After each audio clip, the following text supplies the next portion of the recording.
Mantan kombatan Gam Nasruddin alias Nyakdin beberapa hari yang lalu mengibarkan bendera bulan bintang di Polsek Samalanga, Kabupaten Biren, pada Jumat, 29 Maret 2024.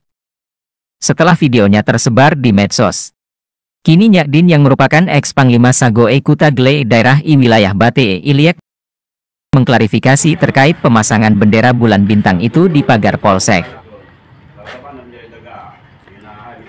Dalam rekaman klarifikasi ia meminta maaf kepada masyarakat Biren dan Polres Biren khususnya Polsek Samalanga, mengaku dirinya menyesal atas tindakan tersebut dan dilakukan karena emosi sesaat. Warahmatullahi wabarakatuh.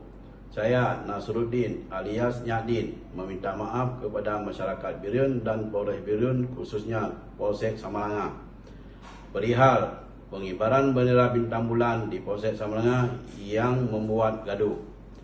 Saya menyesal atas perbuatan tersebut.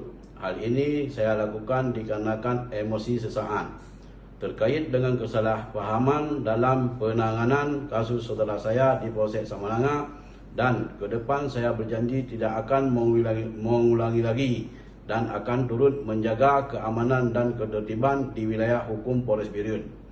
Saya membuat pernyataan ini atas kesadaran sendiri tanpa ada paksaan dari pihak manapun.